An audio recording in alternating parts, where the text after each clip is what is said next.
And as far as my topic is concerned, of course, we are all aware that South Africa in the last few days hosted G20. But the question is, by African Union being admitted into G20, which happened in 2023, does that translate into projecting African agency such that global actors, the G20, international organizations, multilateral actors, are able to respond, are able to be influenced by Africa, the regional organization or individual states. But the argument that I want to put forth is that while it's a good thing to have the African Union admitted into the G20, what everyone seemed to be forgetting or avoiding to discuss, as you could see yesterday, is whether the African state is designed to advance common good. Is whether the African state, if it gets the foreign direct investment that every state is looking for, will actually develop and have the voice such that it can be taken serious by external actors. My argument is that, in my view, what is happening is that the admission of African Union into G20 is part of a broader agenda by, I would say, powerful capitalist or neoliberal states to ensure that African countries actually become neoliberal states, which means that they have to, among others, be in a position to provide a fertile environment for investment. If you look at the G20's compact with Africa, it, among others, talks about improving investment climate in the African continent. It's a good thing, but the question is the African state designed to positively respond and be strong and be developmental such that that economic growth can benefit the average citizen? I think the answer is no, largely because of the issue that we are all avoiding to talk about, that the African state itself is not designed to advance common good. It's a predatory state. It's a state that is not hegemonic. It's a state that serves sectional interests of those in power and their collaborators. Yesterday, there was a question on South Korea directed at Bob. And the question, if I remember well, was why African countries have not been able to emulate South Korea. You see, I'm a student of political science myself, and in political science, the level of analysis is the state. And I should say I'm disappointed that in the interesting discussions from yesterday, no one was talking about the state and the nature of the African state. South Korea got FDI, but the FDI that got to South Korea found a state that was developmental, found a state that was designed to promote common good. Whereas in the case of Africa, it's the other way around. FDI may come, but that FDI doesn't necessarily mean that the African state will be strengthened such that it can project its voice. The FDI will be coming, as it has happened over the years, just to benefit those holding political power and their collaborators in the private sector. That's it. And nothing will change.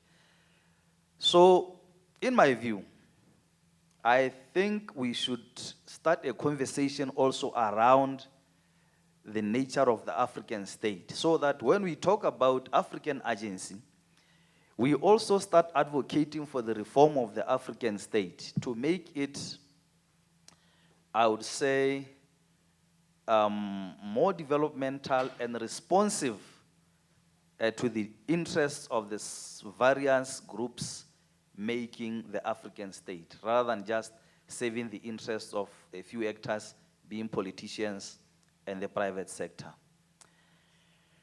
I will stop there for now. Thank you. Thank you so much for that. And I think you raise such a valid point, because there's this gap between how we define African agency, because in international relations context, we talk about African agency from a state-centric definitional point. And that means there are as many African agencies as there are African countries in that sense, because every state has its own history, every state has its own components that contribute to how it perceives its reality, essentially. And so when I made a point yesterday on the G20, and this is how we're coming to Scott, when I made the point on G20 yesterday as an implementing agency, how does it actually engage? How does it cooperate? It doesn't mean it does not actually engage at G20 level, but how it trickles down to state level, that's where we have a number of significant questions.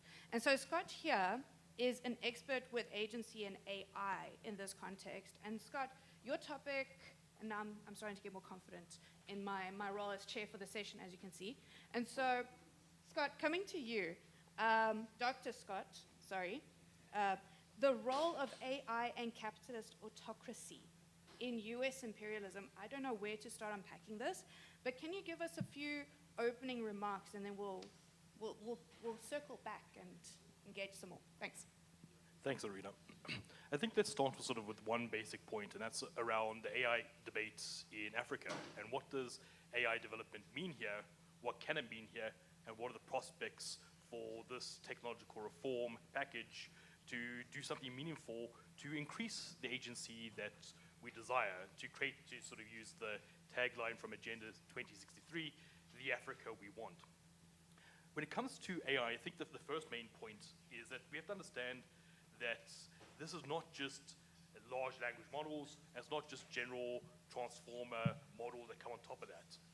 What we're really talking about is a whole suite of software packages that use machine learning that are not simply confined to the types of statistical modeling that we're familiar with on our day-to-day setting, given the graduate training we've experienced.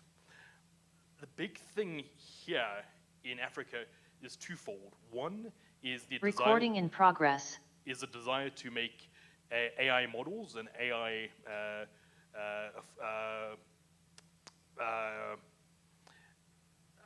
so AI tools in African languages so that they can be accessible and used to their maximum and full potential by African people themselves.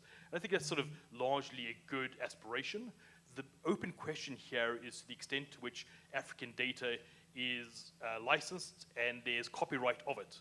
Basically, it breaks down to whether Africans are going to license their data for training, or whether we're going to use open source where there's no compensation to our creative sectors, our writers, our artists, and so on and so forth. So that's one of the big debates. The second big debate is the reality that we face, that our AI stack, however we're going to build it, whatever it's going to look like, is not going to be at the infrastructural level. What I mean by that is that we just simply don't have the compute power to be able to do AI modeling in the way that the Chinese and the Americans are doing. So we have to think of more simple systems, but we also need to recognize that Africa, more broadly, is a net importer of computational goods. And this now gets us to the question of geopolitics, because we are in a moment where we see the collapse of multilateral engagement. There's some band-aids on it, but for the most part, there's a degree of fragmentation. We see fragmentation in the internet as well. There's been a great number of conversations around internet fragmentation. Then we get to questions around secure supply chains, and we get down to questions of the return of digital neo-mercantilism, so on and so forth. we are facing a prospect where different types of trading blocks will generally try to incorporate people, maybe in a degree of adverse incorporation that we spoke about earlier, into different world models that will then overlay with the AI world models that are currently being experimented with.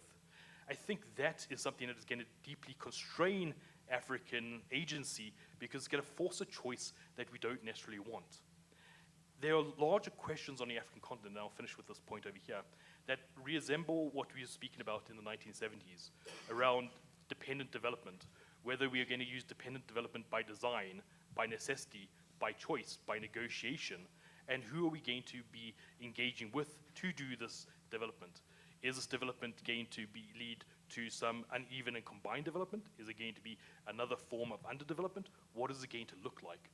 All this comes back down to the simple fact that Africa is a net importer of computational goods, and that isn't going to change in the foreseeable future. So until we start to really reconcile with that basic fact, a lot of our discussions around African agency are what I like to call values and vibes. It doesn't really look at the real material prospects that we have in front of us. Thanks, Arena. Thanks so much, Scott, for those points. I think because I'm a moderator, I reserve the right to ad-lib, to comment here and there. And I think when we take African agency and start to incorporate it into something rather much more implementable, that's where we're supposed to see the magic. That's where we're supposed to see the value of what African agency is supposed to mean. And if we're not able to see it in the technologies of the future, what does this mean if we're, are we in trouble essentially? But coming to my last speaker on the panel, Dr. Mutinda, who is a senior lecturer at the Department of Diplomacy and International Relations in the University of Nairobi in Kenya. Your talk is about reclaiming the future, the role of AI, digital innovations, and advancing African agency in diplomacy and international relations. And I want to, at this point, in addition to the points you want to make, but in this context and the conversation that we're having, what kind of strides do you see Africa making so far in these settings? Are we able to speak collectively, or is it really superficial at the same time? Thanks so much. Thank you, moderator, and thank you, the organizers. Essentially, I need to examine how artificial intelligence and other digital innovations can enhance African agency, in diplomacy and international system. What is African agency? This is basically the capacity of African states and maybe other non-state actors to engage effectively in the international system. So the center of this is can AI enhance the African capacity, African voice, African representation in the international system? Therefore, yes, it can, although there are certain risks and challenges involved. We need to understand the sovereignty of data, who owns the data, who owns the technology, what is our technological infrastructure which drives these high systems. I think that is very necessary.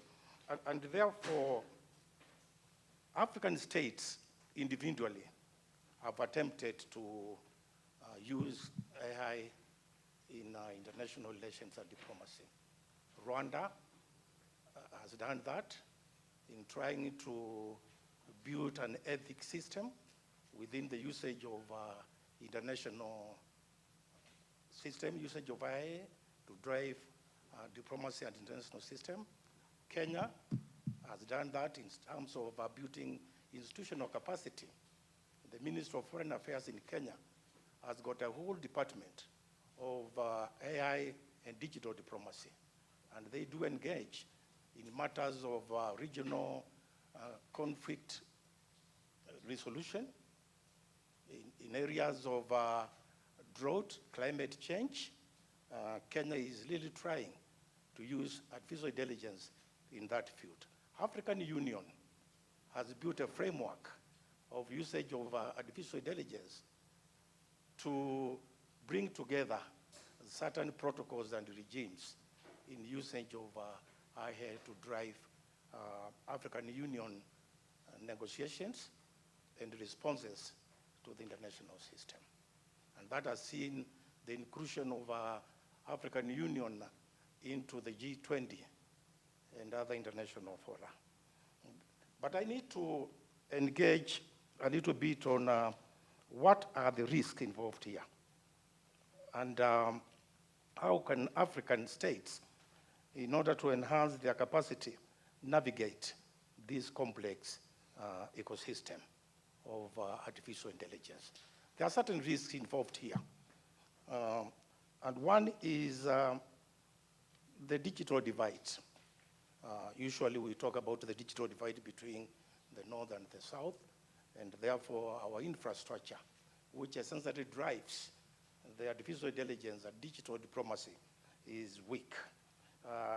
Other than that, much of these higher-driven platforms are owned by foreign countries, institutions.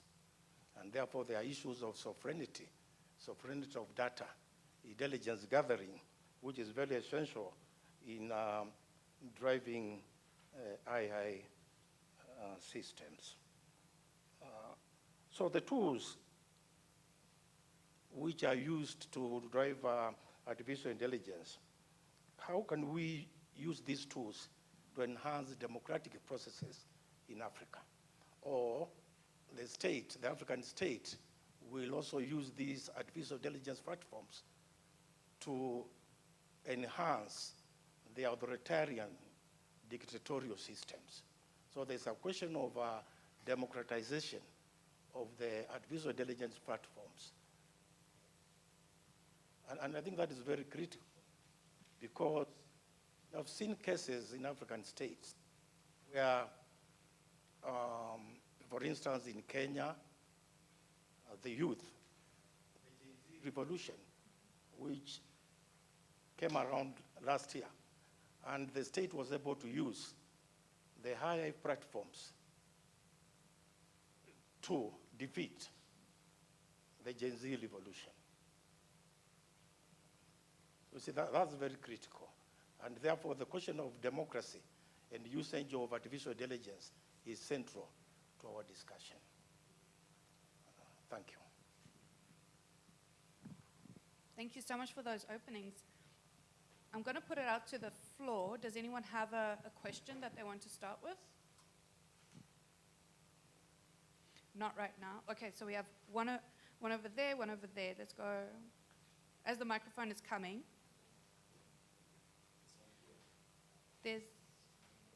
where can we find a microphone for the... Hi, Ashraf. Thank you for joining us. This is actually your panel. Do you mind joining us? Amazing. We'll give you a chance to settle in, and then we'll come to you. So we'll take a round of questions, and then we'll come to Ashraf as well. So go ahead. Please introduce yourself. I know who you are, but please introduce yourself. Okay. Thank you, colleagues. My name is Kabaso. I'm from the African Center for the Study of the U.S. I have a question for Doc. Yes. You say the African state isn't designed to advance common good, right? That's your argument. I want to know why you think that, and what you think we can do to reverse that, because I feel like, I think that when we speak African agency, one of the things that I argue is that we need to speak, I know we have lots of challenges, but I think we need to speak positively about our continent and look at ways that we can come together as one, because obviously at the end of the day, there is no way that we can speak African agency without thinking of Africa coming together as a collective. So as much as possible, while we acknowledge our differences, we need to find a way to come together. What does Africa being a collective mean? So if we are not designed to speak as one, then we're not making progress. So my simple question is, why do you argue that, and what do you think can be done to kind of reverse that? Thank you. I think just in front of you there, by Sanusha. Thank you, Sanusha Naidu from the Institute for Global Dialogue. I think it's, and perhaps Ashraf will be able to jump on this one as well. It's the intersectionality of the issues with regard to African agency and how it links to these questions around the digital, the democracy, the socioeconomic development, the Gen Z, but also the role of the state, both at the external level and the internal level. And I'm curious to find out how this all threads together in the context of what we are also seeing in terms of what is sovereignty in the age of digitalness? What is it? Because for what we just saw in Tanzania, or what we saw in Madagascar, or what we possibly seeing, what we're not hearing about too much is in Morocco. And then, of course, in Kenya. And the thing that I find interesting is that we assume that the Gen Z may be apathetic to certain of the political space and in terms of how they are feeling. But there's a new trend coming out with meme culture, where kids are sitting in their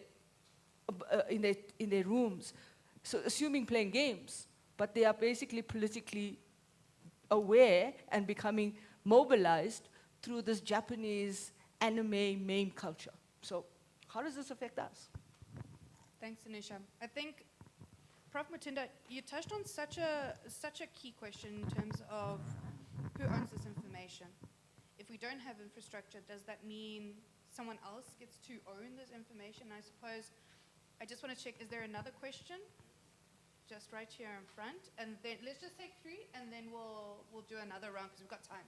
So we'll come here to Patrick. Thank you so much. I always wanted to ask this question even from yesterday on the issue of the AU. When we're talking about AU and sovereignty and so forth, I'm just interested to find out, if you're looking, for example, at the funding of the AU, a lot of their money comes from external sources. European Union, over 65%. Members do not pay their levies. How do we then ensure sovereignty? Like the Prof was talking about the AU AI framework. Is that not going to be the replication of Europe or the funders? And how do we make sure that this thing is happening? Because the whole program budget of the AU is funded by external sources, the EU particularly, and the EU states individually. So how do we deal with that?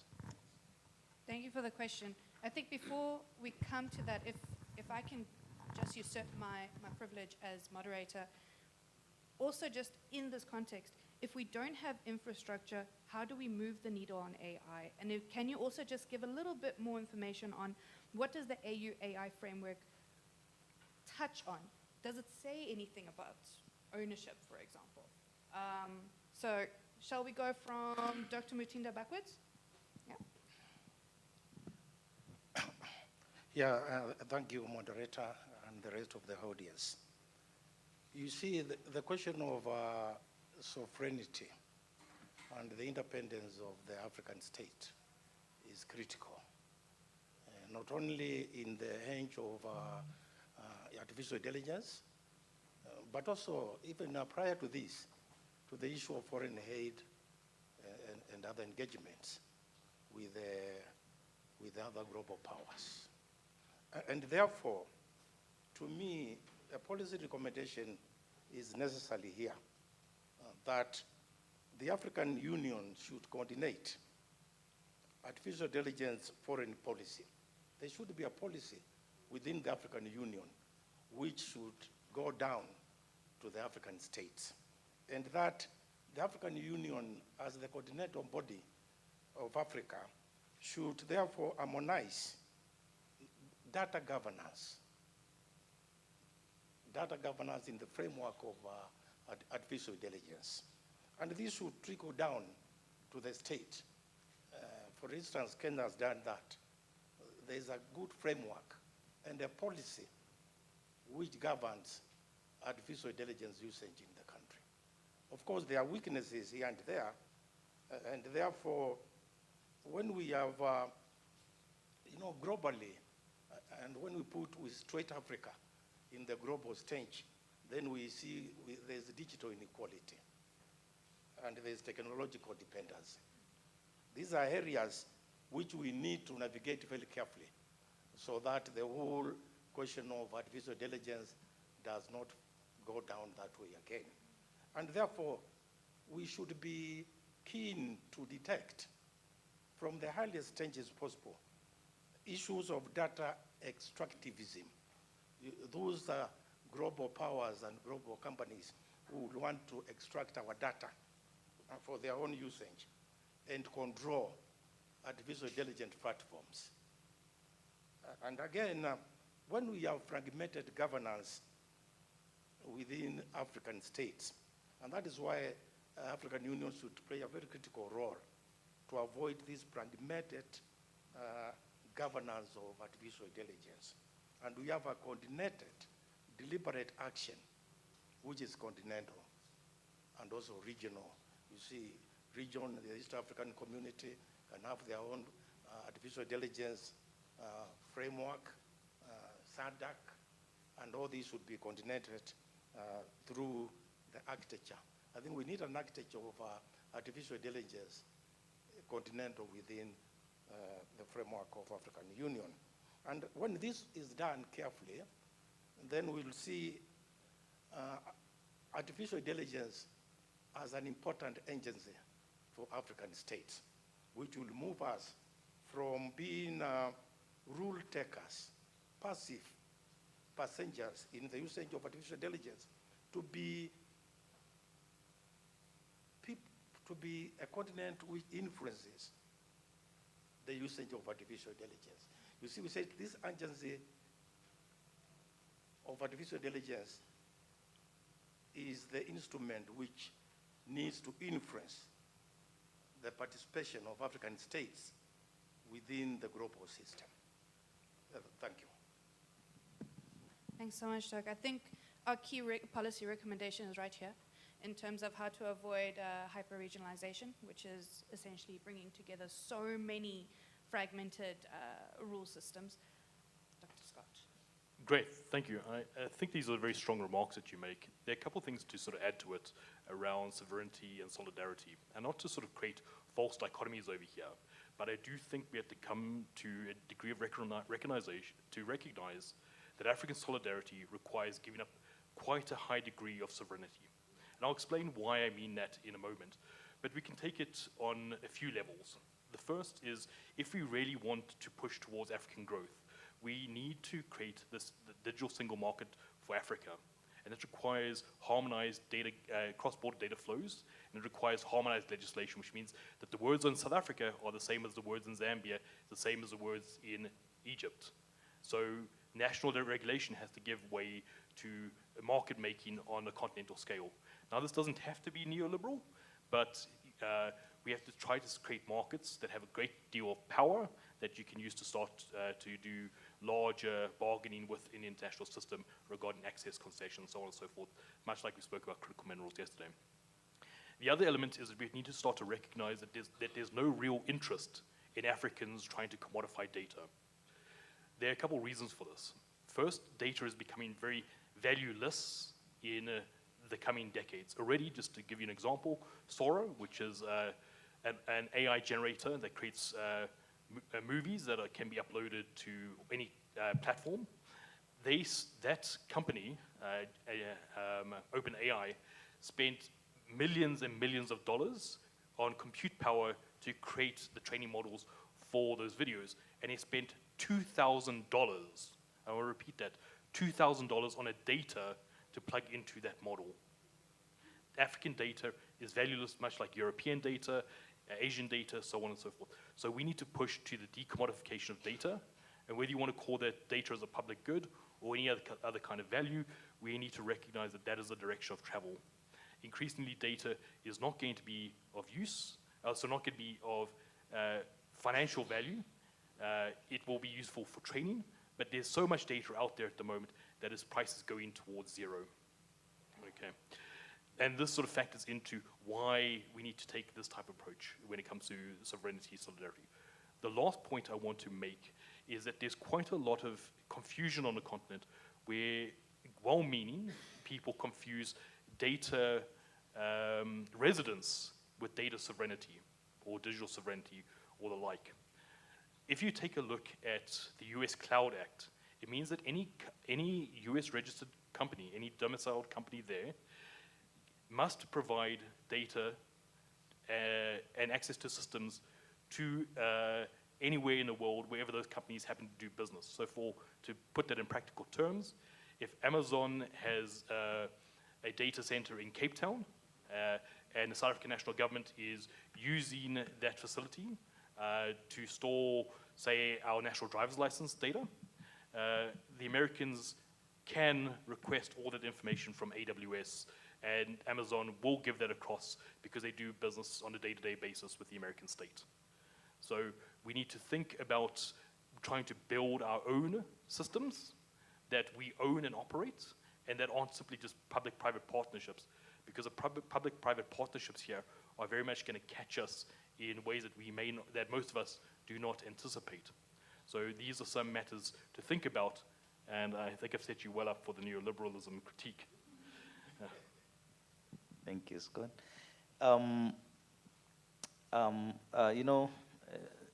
Patrick's question first, then Kabaso.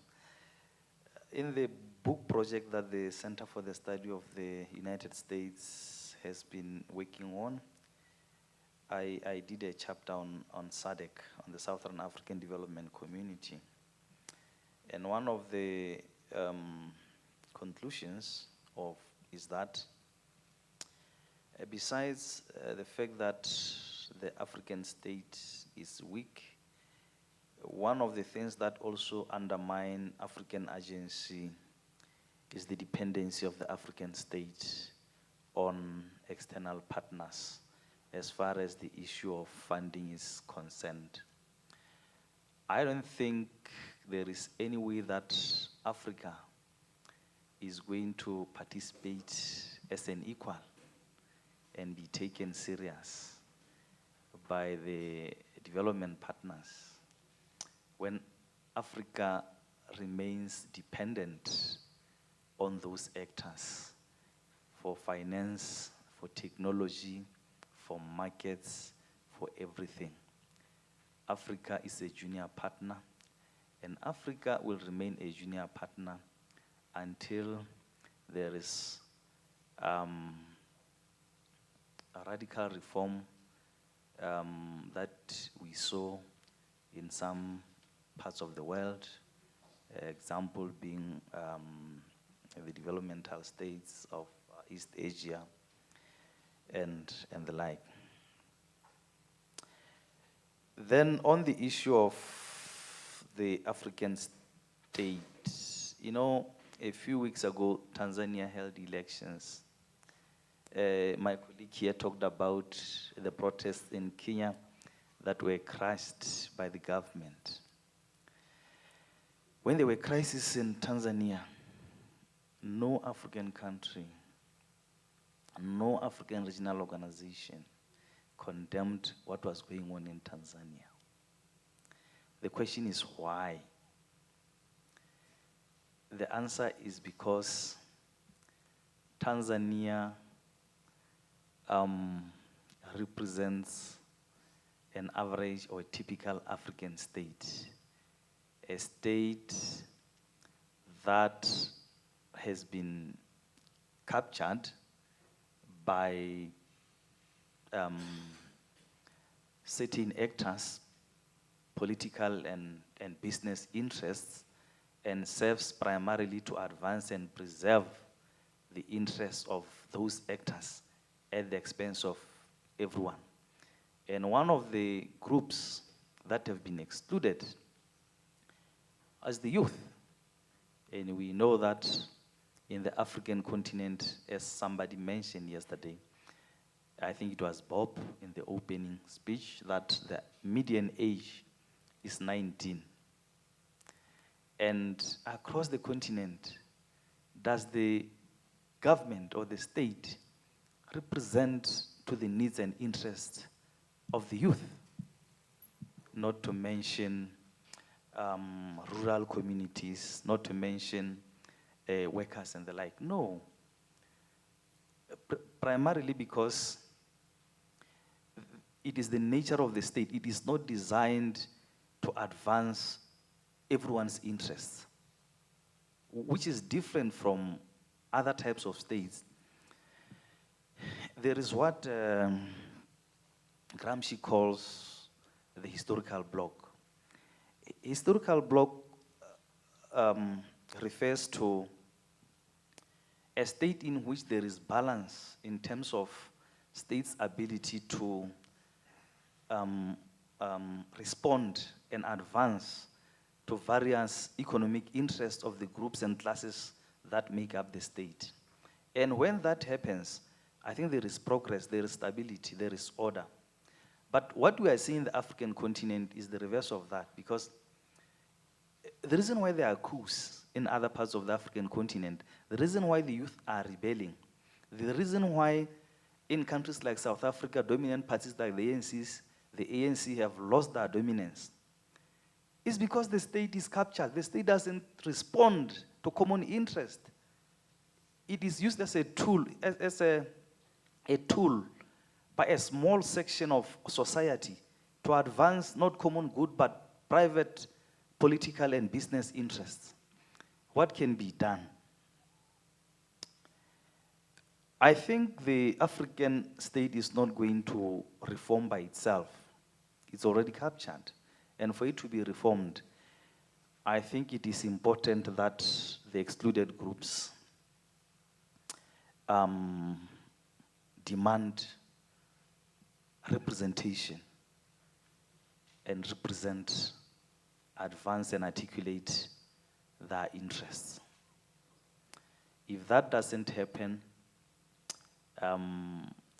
SADC, AU, all these regional organizations, you know, their voice can be projected. They can demand representation in international organizations like UN, like WTO.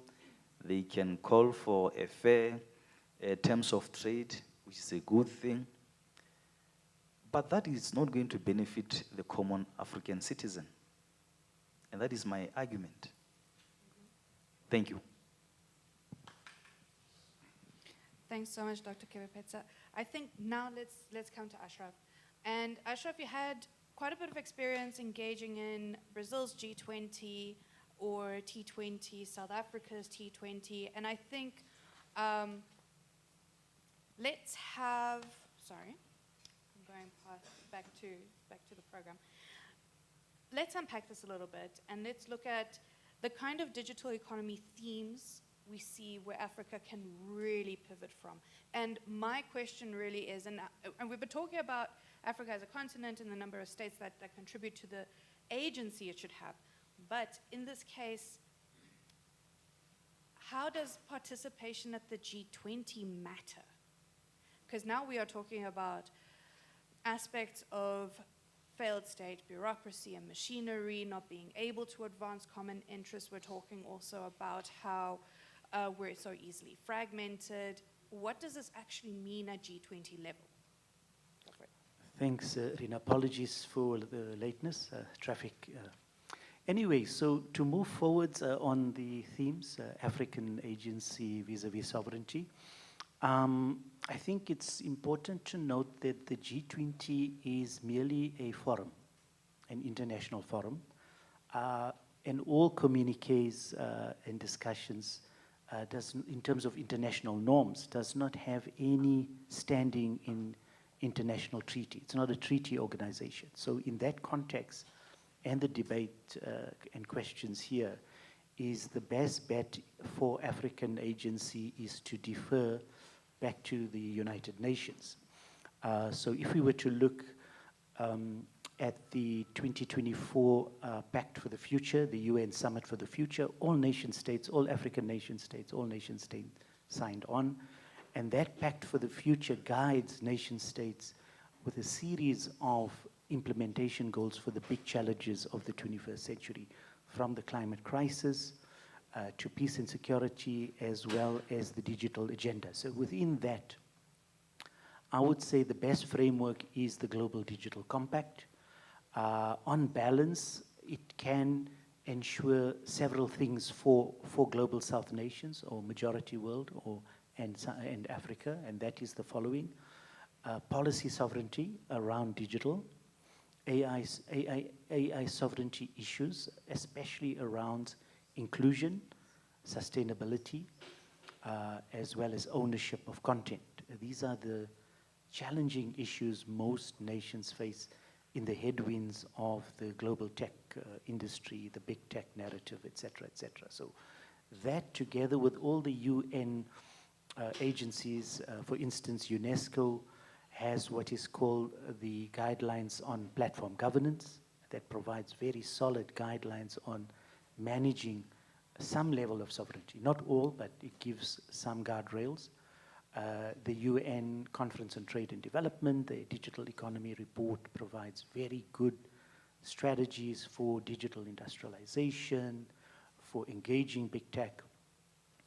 And then UNIDO talks about digital industrialization. So I would say your best bet or guardrail would be defer back to the United Nations, because the G20 is an elite forum. I'm just wearing a critical hat here. It's a lobbying forum for large companies and corporations. And we've seen that in the outcome. Compare Brazil and South Africa. I would say on balance, Brazil had a much more substantive global South and development agenda, and it was much more assertive in proposing that. If you look at the Brazilian communique, the big wins, President Lula put sustainability, poverty, and food and hunger on the global agenda. He drove that through, as well as a global tax on the ultra-rich. And you segue that into South Africa, we kind of diluted that agenda. Just look at the outcomes or non-outcomes on the IFI reforms. There was no cost of capital commission. There was no formal writing of the debt, which is the #1 crisis on the continent. So the big question is, did South Africa take forward an African agenda? Or using the more critical theory, did South Africa play the role of a sub-imperialist? And if you look at, on balance, and the outcomes and the narrative, beyond the optics, I would err to the side that says we have become a sub-imperialist for the G7 in this. And in fact, this G20 was more, the big winners, of course, was the EU. They had the largest delegation, even though they're a formal member of the G20. Somehow South Africa invited more EU leaders than any other bloc in the world. And so the EU must have comprised of 50% of all the representatives or the leaders. And they kind of drove the agenda, all the narratives from critical minerals, etc. It was more an EU agenda. And then they segued that into the EU summit, which is taking place in Angola today. So they were very well planned, well organized. And in fact, look at African leadership representation was very low, and most of them sent their vice presidents instead of the president. So I think in a way they're signaling to South Africa that, they were not happy that African issues kind of were on the agenda. That's just my take on it for now. But I would leave it at that for now. Thank you.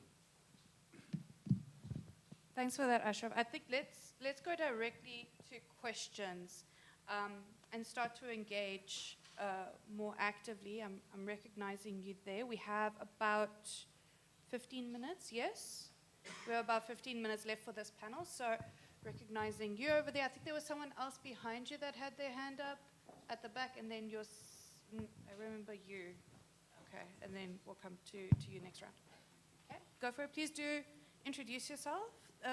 Gentleman here in the black t-shirt first, please. Or what? Look, if the microphone's there, let it take, and then we'll come to Thank you. Front. I'm Job Alan Wefafwa. I think, Dr. Mutinda, you've spoken about Kenya a little more better. You've defended it actually a little more than you should have. I'm just thinking, even as AI rolls out, are there some other side effects? For instance, the use of AI to like crash the agencies. What happened when the electoral petitions in court are delayed and sometimes thrown out because the data supposed to be produced as evidence as stored in European countries where they allege the servers are? Is there something you can comment? And finally, do you guys think, this is a question for all, or anybody there, do you guys think we are all contaminated, too contaminated to amplify African voices, and so we should perhaps have a curriculum where we start with the younger generation and we teach them how to amplify African voices at the young age of school going, primary school for instance, so that by the time they get to where we are, they can do it better than we are? Thank you. Thank you so much. Let's try to keep the questions short. Front here. Thank you. My name is Russell Rensburg. I'm at the Rural Health Advocacy Project, which is within Wits Health Consortium and part of the Wits Center for Family Medicine. I think I'm very interested in Ashraf's points about who was there and who wasn't, right? And I think first is not a consultative forum nor an implementing forum, but I think the context in which the G20 happened with the soft and the hard wars in this collision of multiple geopolitical crises is also something we need to consider. So in the first instance, I think part of Africa's solidarity was deeply diluted by the support of South African state to take in the case on Palestine. And given the dependency on American interests, that's part of the reason why Kenya sent their commissioner and not their president, right? And I think we need to put the fish on the table that the world is being remade in the first instance. And then in the second instance, in terms of state solidarity, and it's something I will try and address in my comments, is that we need to, beyond thinking about the state in terms of a neoliberal or whatever kind of agenda, I think we need to move back and understand what is the purpose of the state, right? And I think the goal of politics primarily is advancing a better life for the citizens, right? A decent life where we can have access to healthcare when we need it, a decent life where we can get the education that we need, because we know that those tools are the ladders out of poverty. And then lastly, we need social assistance to those who need it, right? And how we achieve that is really looking at our broader production functions. So what human capital are we developing? We can have a medium age of 19, but if nobody can advance with the technologies that we have today, then the state is failing, right? So the role of the state is to adapt and adjust, rather than drive some kind of outdated political ideology around being a Marxist or a neoliberal. The world has changed. And I don't think there's a single state that is exclusively neoliberal, right? But we operate in a space where we're asked to adapt. And I think by making the comments of not going harder on debt in an environment where the structure of debt has changed, it's no longer held by the Paris Club. There are also private creditors. There's also reselling of debt. So it's no longer even an issue that we can solve on a political level. So I think we need to think more about what the function is of the state at a nation level before we will see any real coalescing around an African Union agenda. Thank you. Over. Thanks so much. Let me bring the microphone here. Please try to keep your questions short, and please remember to... Thank you. Hello, everyone. I'm Lista from Moxie Africa. We're rebranding from Media Monitoring Africa. My question is on data, and Dr. Timke, you talked about it, but Professor also talked about it. So in terms of data ownership in relation to AI, you mentioned, Dr. Timke, something about licensing. How would that look, especially taking into consideration how data sovereignty looks like right now on the continent? If we're going to explore data licensing, how would that look right now? Thank you. Thank you kindly. And then we have one more, and then I'm going to ask my panel to wrap up as well. Good morning, everybody. My name is Marang Pindela. I'm from an industry where we're just overlooked, hospitality. Yeah, so don't ask me why I'm here, but it's a long way. So I form part of the Y20 working groups, and I'm glad we're having these open, honest conversations. I'm glad Mr. Lutswawo and Mr. Patel with the information that you just gave us right now. When I was part of the working groups of the Y20, I picked up that we would have our suggestions and all the information that we've collected on our own, and we'd put it out there on the floor. But when we have the communique coming back, and it would just be something totally different from what we spoke. What's the reason behind that?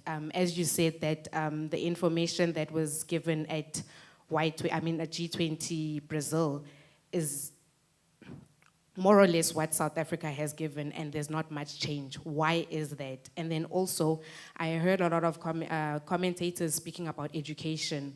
I see that education also was not really taken seriously. And what is the reason behind that also? Because the curriculum that we're using here in South Africa is really not working for us as South Africans. What is it that we can do to compile our own curriculum that can work for South Africa? Thank you. Thanks so much. Okay, a burning question. Okay. No, wait, you need the microphone so people can hear. I think we confuse the G20 with what it can do and what it can't do. And the first thing we've got to remember that the G20 is really not about what we found in the social summit, and people were bringing in national domestic issues and asking the G20 to resolve them. And that's not what it is. The second thing I think we've got to bear in mind about the G20 is that it's evolving, because it was born in crisis, it will be defined by crisis, and there's a coming crisis. And we have to think about what that crisis is. And lastly, we have to be careful in this constant narrative about sub-imperialism. And I'm sorry, Sharaf, but we keep hearing it. But I've heard it so many times about South Africa. The question is, South Africa is also subsidizing some of the AU, some of the institutions, Pan-African Parliament, the APRM, NEPAD. So in a sense, I think we've got to also start thinking about how do we move this narrative, because you have other actors that are also sub-imperialist, but are not from, but are in the continent. Okay. Final question in the middle there, and then we're coming to the panel. Where's the microphone? That was that side? Please, sir, very quick.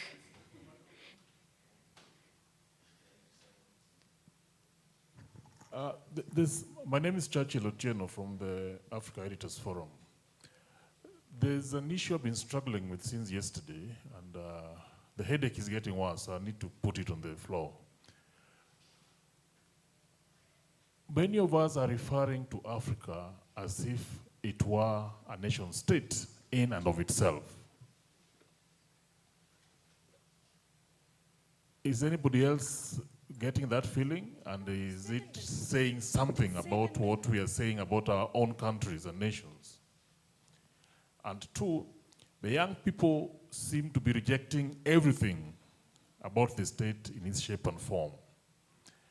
And if you look at our demographics, they are in the majority. What do we do with that going forward? Thanks. Thank you so much for keeping it quick. Let's come to my panel, please. 1 minute. And parting shot, if you can solve the world's problems in 1 minute, please do so. Go for it. Ashraf, let's start with you, or do you want to go last? I'll go last. Okay. Let's hand over. Okay, thank 1 minute. you. Okay, in my minute, I'll leave you with a question. You know, in the 1960s, African countries like Ghana and Cote d'Ivoire were on the same level of economic development with some Asian countries like South Korea, Japan, and the like. In the 1970s, Gulf countries were on the same level of development with some African countries. Some African countries like Nigeria, Angola, and Mozambique, they have the same natural resources that the Gulf countries have. The question is, why have Asian countries advanced? Why have Gulf countries advanced? Thirdly, why have African countries not advanced? Sometimes, even when they have the same resources that the other countries have. The answer is the nature of the state in place. Thank you. Thank you. That was 1 minute as well. I'm going to see if I could be similarly brief. I think the one common theme that connects the remarks from the floor is the need to upgrade our political literacy. You know, class relations still exist, even if we wish to abandon the term neoliberalism or we think it's out-fashioned or so on and so forth. This is important because we don't have the conceptual apparatus to think through our moment, then we're not going to be able to understand our moment in its complexity and its entirety. To me, one of the big debates I see on the African continent is this question of solidarity and sovereignty. And to couch it in a different way, we see continental institutionalists versus techno-nationalists as they seek to move their agenda this way and that. AI and other types of digital technologies are a battleground for this type of agenda taking place. Obviously, this is cross-cut by national, pluralistic, regional, yada, yada, yada interests, and we need to be attentive to those interests at the sectorial level as well. That's my minutes. How did I do? Yeah. Let's keep it moving. When we talk about African agency, I want to emphasize it has 3 dimensions, and we are kind of missing the last dimension: the voice, the influence, and the structure. I think our problem lies within the structure, and that is where issues of democracy, human rights, are domiciled. So we need to restructure the African state so that we can benefit from artificial intelligence, whether in economy, education, democracy, and diplomacy. Thank you. Thank you so much. Ashraf, I'll give you 2 Thank minutes you. because you didn't have a chance to respond earlier. Thanks. I feel like a G7 member state. Anyway, as I was saying, yeah, I think structuralism is real. You can't wish it away. Let's just look at 2 things. G20 is about global finance. And in Africa's G20 year, we have 2 nations that have benefited the most from IFIs, and they're not on the African continent. Argentina got $22 billion loan from the IMF. That's 500% more than its quota. That's more than the entire African continent received. In terms of World Bank funding, Ukraine has received more development funding than the entire global south. So if that is not inequality in the world, then I don't know what is. That's structure, that's international political economy. People can't move on. If you're a Kenyan, you're facing a cost of living crisis because of debt. And maybe the IFIs can move on, the private banks can move on, but can Kenyan citizens move on? They have to pay that cost of living crisis. So the crisis is with us. And the IFI reforms have not even been touched upon in this G20 communique. There's just been references to another panel. So substantively, there has been no structural gains from the G20. So therefore, go back to the UN. Why have we downplayed the UN Convention on the Tax Treaty? That is in agreement, but we've downplayed it significantly. And that is where the answers will be on the debt crisis. Finally, the narratives on your question, I think Gen Z, definitely they're using all the tools. They're appropriating the tools because Gen Zs are educated, but they have nowhere to go. They don't have the jobs because the digital economy, and especially in the short term with the AI, is causing major job disruptions in the labor market. So that's going to be a major challenge for the continent and global south. And we need to find solutions. I mean, I can tell you in the digital economy working group, we participated, we did the research, and in the end, even in the communique, there was very little on the gig work protection, social protections. There were just a few sentences. If you look at the Media 20, Brazil was very strong on information integrity. There was huge move. We mobilized Media 20, digital justice, and in the G20 final communique, there was nothing on information integrity. And that's a major gap in our role. So I mean, that would be my take on it. We can pursue the debate further. Thank you. Thanks so much. I just want to say thank you to my panel. I noted 2 amazing policy actionable recommendations. I just want to thank Dr. Pepepetsa Lotswayo from the University of Botswana, Dr. Scott Timke, Dr. Mutinda Mutsia, and Mr. Ashraf Patel. Thank you so much. You have been tenacious.